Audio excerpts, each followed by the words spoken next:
This week on Myth, we'll head back to the home of the Meitei people in Manipur. You'll discover that birds are very, very old, that simple things get complicated when superlatives are involved, and that it helps to remember your own age. Then, in Gods and Monsters, primordial god brothers will compete to rule the universe.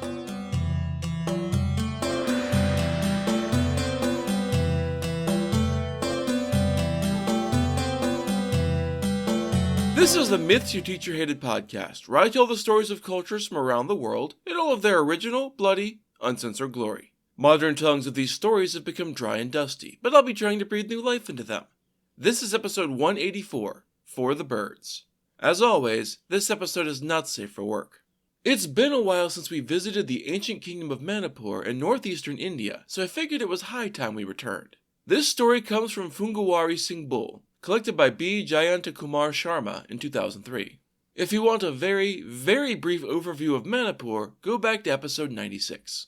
Once upon a time, there lived a happy pigeon couple in a grove. The male pigeon's father had died recently and, on his deathbed, he had asked his son to carry out his last wish, serve a feast to his 4 closest friends, all of whom had helped him out over the course of his life.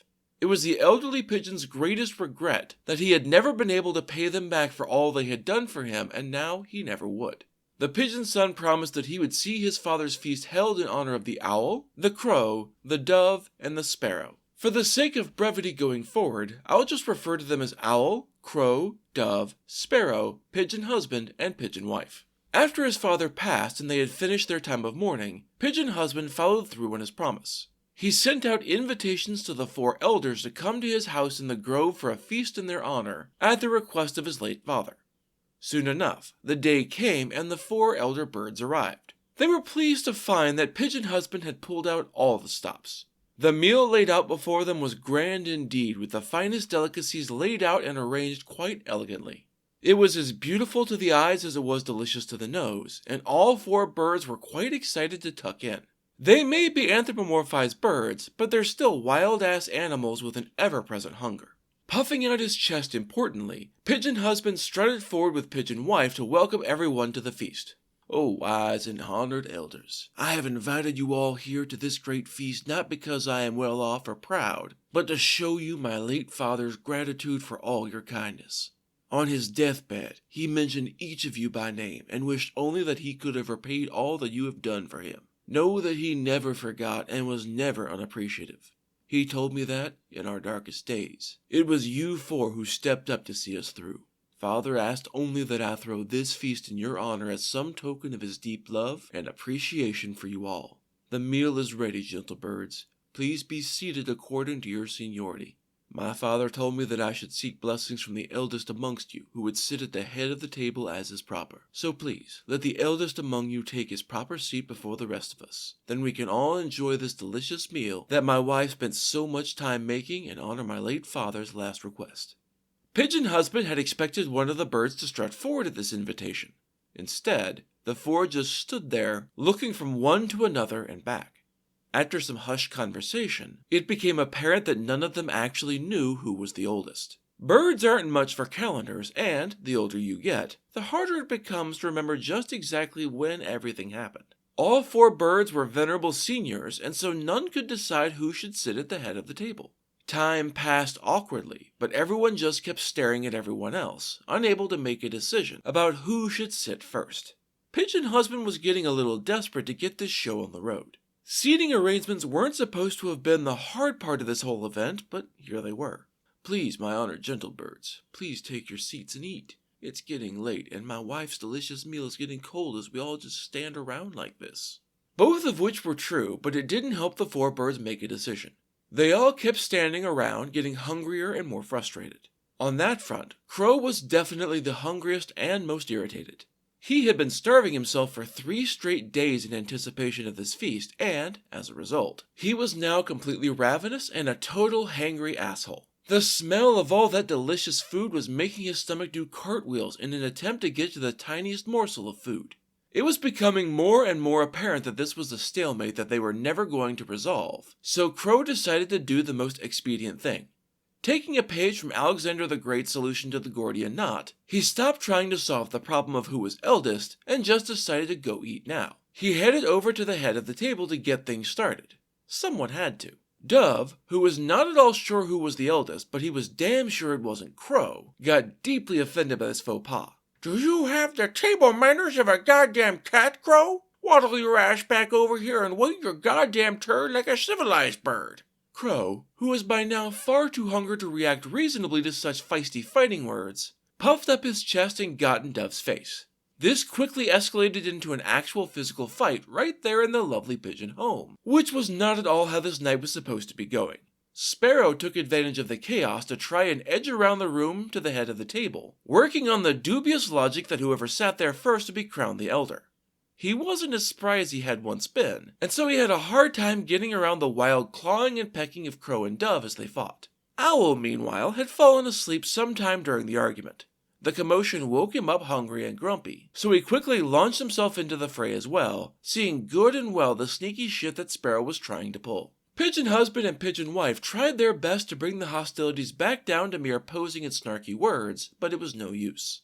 The dander of all four grumpy old birds was up, and none of them were willing to back down from their gray arthritic melee. After a desperate conversation off to one side, the unhappy couple left the battling birds to summon the other great birds of the forest to mediate the dispute.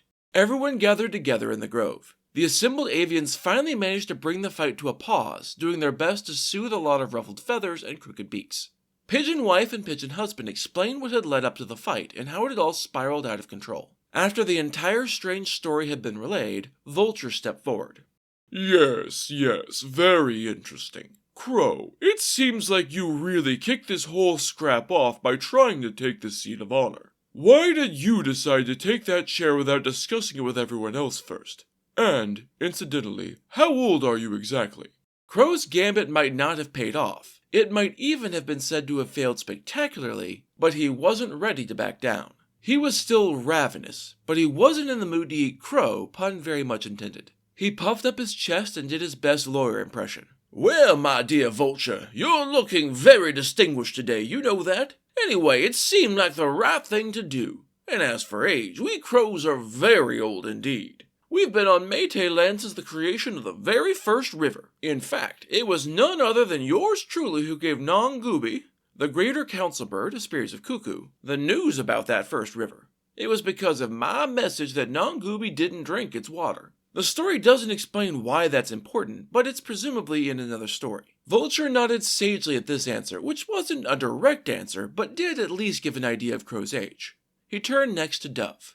"Given Crow's story, why were you so angry at his taking the seat at the head of the table? Are you older than Crow? How old are you, Dove?" Dove strutted forward to take the spotlight. "Crow is certainly an old bird, but I'm afraid that crows are much younger than we doves. They've only been here since the time of the first river. We've been in Meitei land since the age of our first king, Nongdalerin Pakangba, our divine figure." As an aside, this was a real documented king who rose to the throne of the Kangla of Kanglapak, the Meitei name for Manipur, in 33 AD. His key achievement was the unification of the various warring groups into a single united realm. Now, in terms of real history, this would make Crow older than Dove, but in mythological terms, the first Meitei king is from the dawn of history and is therefore older than the first river, though maybe not by much. Regardless of the actual timeline, Vulture at least was now convinced of Dove's superior claim of being the eldest. He turned next to Sparrow. "And you, Sparrow, why did you try to take the seat at the head of the table while Crow and Dove were fighting? How old are you?"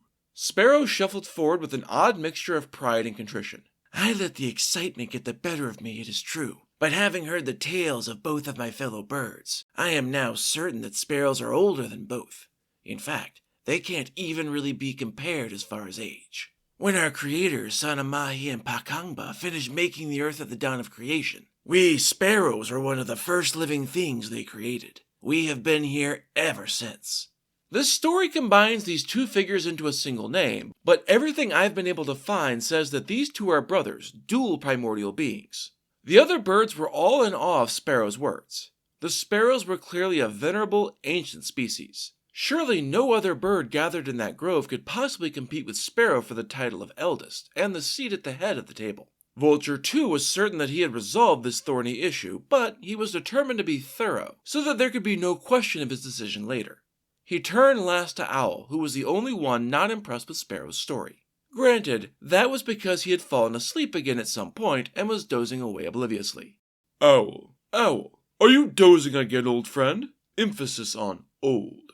Owl shook himself awake, eyes blinking slowly. I wasn't sleeping, Sonny. I was just resting my eyes.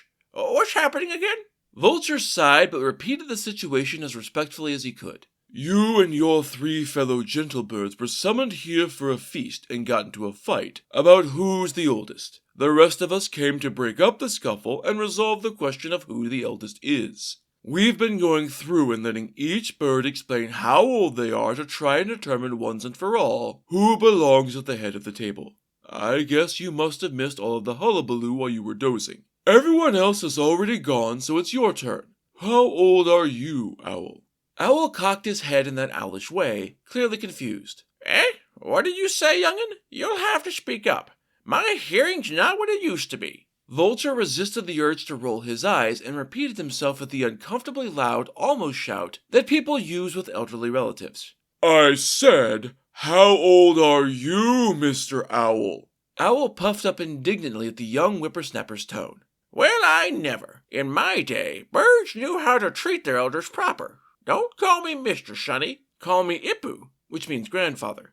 It's such a shame that none of you youngsters know your history anymore. Which is proof that older generations have been complaining about the younger ones since time immemorial. Vulture caught himself mid-sigh and arranged his face into a properly respectful one with a bit of effort. I'm sorry, Ipu. I'll make sure to use the correct name from now on. But you still haven't answered my question? The one that every bird here wants to hear? How old are you, Ipu?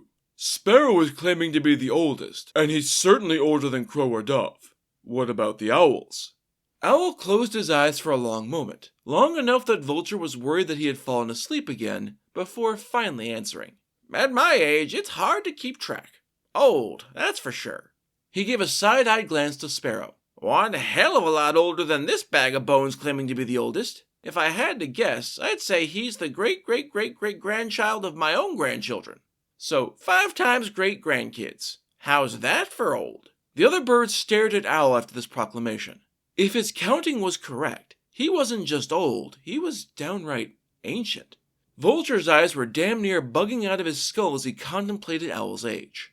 Seeing that no one knew how to respond to this claim, Owl ruffled his feathers with a quiet hoot. He wasn't sure they understood what he'd said, damned youngsters, so he tried to explain it a different way. Let me tell you my age this way. Atia Guru Sudaba, the greatest of all gods and the father of Sanamahi and Pakangba, is my son-in-law. He calls me Iku, a term of respect that I couldn't find a translation for. With love and respect. After hearing that, all of the other gods and goddesses started calling me Guru Sudaba's Maku, or Owl. So tell me, do you still think Sparrow is the oldest one here?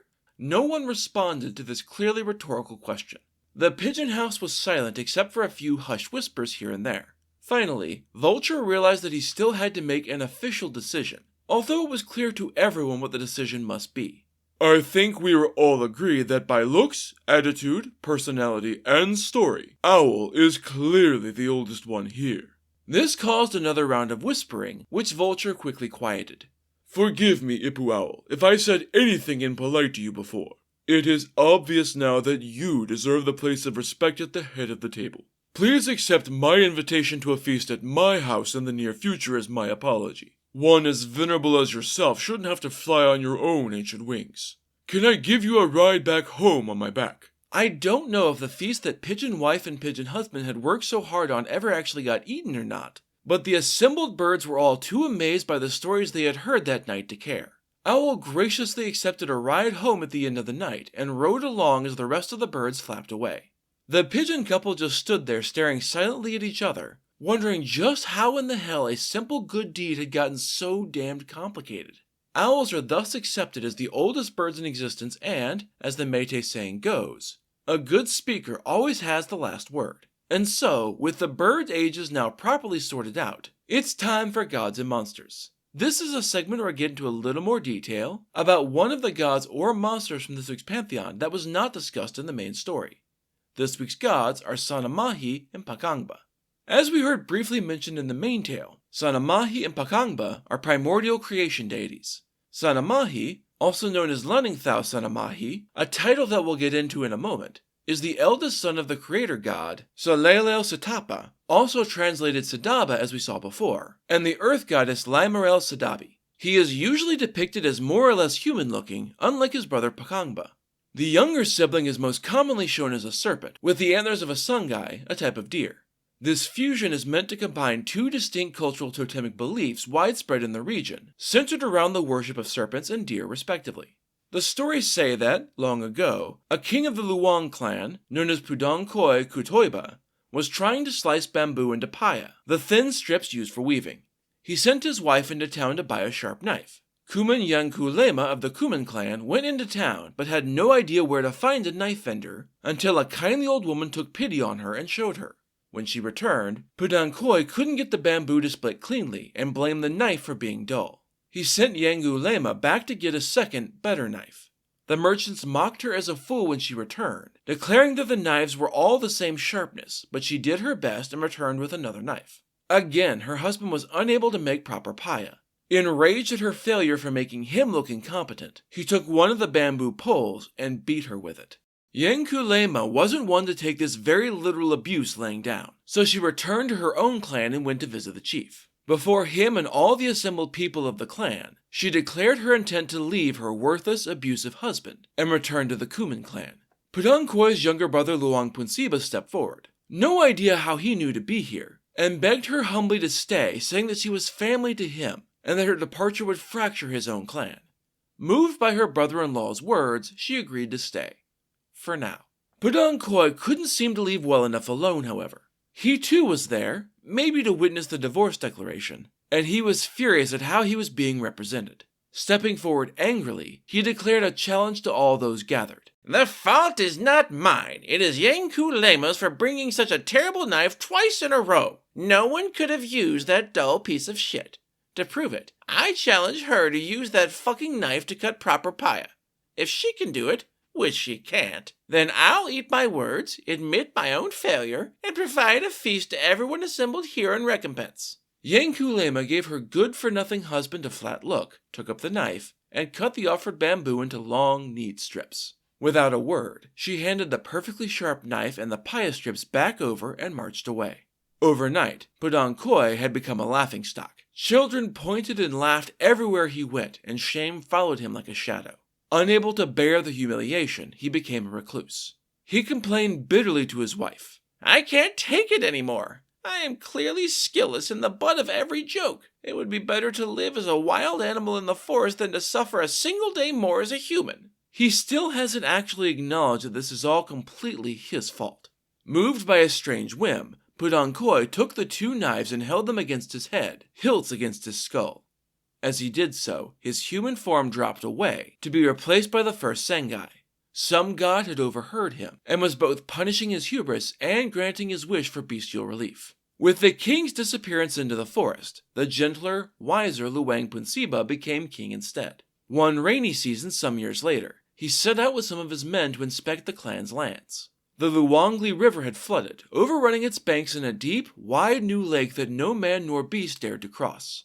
The river lay at the heart of the clan's territory, so the terrible flooding drew almost all work and trading to a grinding halt. As Luang Punsiba looked out over the devastation, trying to find some possible way to fix the situation, he saw Langban Kiroicha, a tiny cricket, at the river's edge. Holding a blade of grass in his mouth, the cricket stepped out into the water and floated lightly across with ease. When he reached the other side, Luang Punsiba called out to the cricket, asking what he was doing. "Oh, hey there, I'm just doing the ritual of Langban Hien Tongba," which basically translates to boating. The chief was amazed by this. "Can we humans do something similar? I doubt that a single blade of grass will work for me." The cricket shrugged. "Sure, grass won't work, but I don't see why you can't make a human-sized boat. Just carve one from a tree instead of grass." And so Luang Punsiba returned to his people and ordered the construction of the very first boat, named Harang Harin, carved from the trunk of an enormous Uningthau tree. In one version of the story, the chief wondered who should be the first to step foot upon this brand new thing, a mixture of the worlds of nature and man. He remembered his brother who was a similar fusion. The Sengai is thus brought to be the first to touch the boat and seek its blessing. In another version, the transformed Pudankoi is accidentally killed by Luang Punsiba, who does not know that his brother has become a deer. When he discovered his terrible mistake, he ordered his dead brother's horned skull brought back to the palace and preserved. When they built Hurang Harin, this skull was set at the stern as decoration and blessing. Either way, from then on, Sengai antlers were used to decorate the boats of the Meitei people. And what does all of this have to do with Pakangba? Well, these boats are carved into the semblance of a serpent with an antlered head, and thus resembling and honor Pakangba as well. When the dragon and his brother were both young gods, their father called them together. I have decided that one of you should sit upon the throne of the universe, but I am unable to decide which of you it should be. Thus, I will let you compete for the honor. The first to travel around the universe 7 times will become the ruler of the universe. Sanamahi, who was older and stronger, set out immediately, racing across the cosmos.